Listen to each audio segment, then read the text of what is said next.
Honestly, I feel the need to rant after watching this latest My Hero Academia episode, because, once again, the perfect endgame. I don't think there's any other way to put it. They're going into territories and themes and motivations that you don't normally associate with a battle shonen, let alone any long-running anime like My Hero Academia. But the fact that there's legitimately people who used to call themselves My Hero Academia fans sleeping on this season is wild. Because some of the stuff that used to get hyped up in the show seems so small in comparison to what we're dealing with in terms of an endgame. The final battle has arrived. When the final shots of his army appearing out of that black mist smog, and then Deku's side, the same thing. To see all these heroes, to see all these villains come in for the final hurrah. Something that's not going to take 2 or 3 episodes. This is like an apocalypse level threat. To have such great characterization, Aoyama is still, in my opinion, one of the best things this show has ever done. And the moment when you think he's crossed us, it was like, oh, we're going to double cross the villain with him, and then it feels like, oh, his acting's completely on point. Even if he would have committed to being a scumbag there, I wouldn't have been able to hate him given the shit he's went through in his life and how much of a gun to his head there was there. But the fact that it was all a ploy, and the fact that they were able to lie to someone who could detect lies and malice and it seemed completely genuine. The fact that both sides think they have the upper hand and it is going to be all-out war. To have such payoff after remembering the first time the school was attacked in Season 1, right? When they all retreated, when they hinted at someone might have been behind a betrayal. To see where we started with an antagonist to where we currently are at. This is actually really well done writing as well as payoff and buildup. And as I say, this show has not been perfect, but at its very worst, My Hero has been fun. And the fact that I'm just remembering the stuff that used to get praised so much in the first 3-4 seasons. It's so small in comparison to what we're seeing, yet so many people are sleeping on absolute peak. Is the best My Hero has ever been. Both narratively, the fights, I mean that fight last season with Shiggy and everything, it just kind of blows my mind.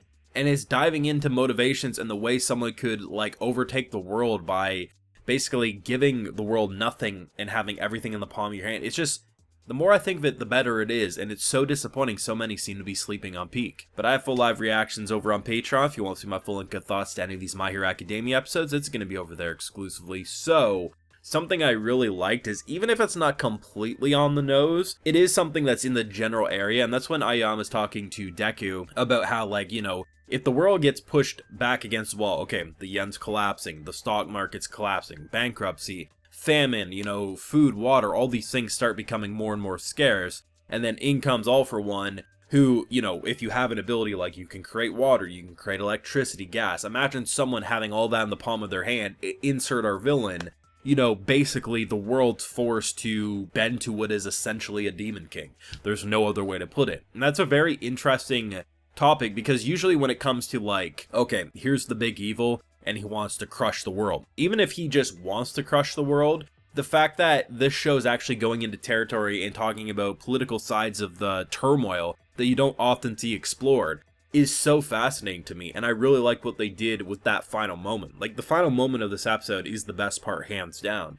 Just that buildup of wondering, did he double cross us after giving the second chance? Because Deku and his acting felt actually genuine. I didn't believe it, but I was like, if they did commit to it, it's like, that's going to be very interesting to see where they're going to take it. But what was really fun was watching the setup to all this happening, because like the first 6 minutes or so of this episode is actually focused on the villain side. I mean, Toga and just her going back to her family home. The more I see of this girl, the more, like, I just don't even know what I would feel if I walked in and I had a kid and she's biting into her wrist and covering herself in her blood.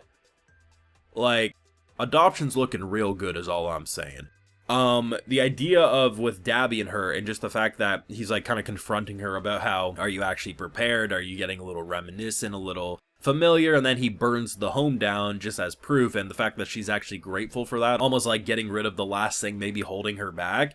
Just like, these are just such broken characters, but I do like the idea that it's more than just broken characters. It's also manipulated characters, or characters who just had nowhere else to go. Spinner, as an example, you know, what they talk about at the start of the episode about how, you know, people who are kind of like that in between, like they have quirks, but they also don't completely look like humans. I forget the term they use, but the idea that he's kind of become like a symbol of hope for those types of people and they follow him. I love all of what they're doing here, and even though not every character gets the same amount of attention as other characters, it's impossible if you're going to have this large of a cast of characters like in My Hero. And there's definitely things I would have preferred to see more of. Like, I mean, the fact that since pretty much the very beginning, they've tried to make it seem like there's this romance between Deku and her. I mean, they definitely could have done more with that if they really wanted that to be more important, but you know what, it is what it is when you have such good written villains and stuff. It's not the end of the world, but there is stuff that even I would change. But I appreciate the fact that even though maybe you're like, oh man, we haven't seen them in a hot minute, and it seems like they're only going to get a little bit here, the cast does feel living and breathing, as if it's a actual hero society with a hero and villain dynamic for days. It's just,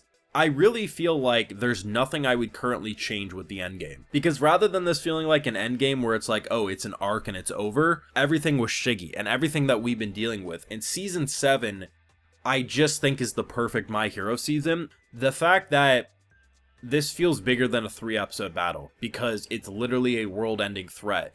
There's gonna be stakes, and with those stakes are gonna come losses. And I just think that when I look back 9 years ago when I first started watching this show, thinking about what I thought the show was gonna be, a pretty generic but fun superhero adventure, to where we've ended up, I feel like I'm the odd one out these days because I think My Hero is absolutely at its peak. I remember people calling My Hero Academia a masterpiece in seasons 2 and 3, and while I thought it was a very good show, I wouldn't call it that then.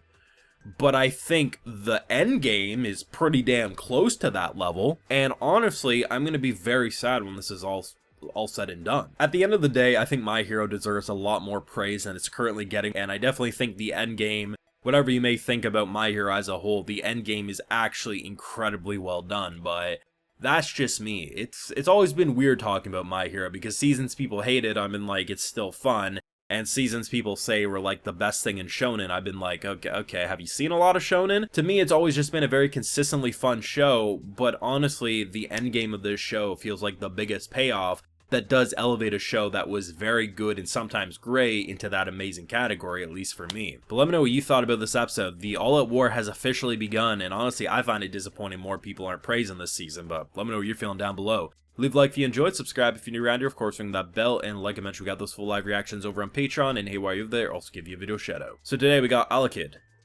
Bling Zhang, Kyle Wilberg, Aber, and Carr. So I appreciate the support, everyone. Please take care, and y'all have a good one.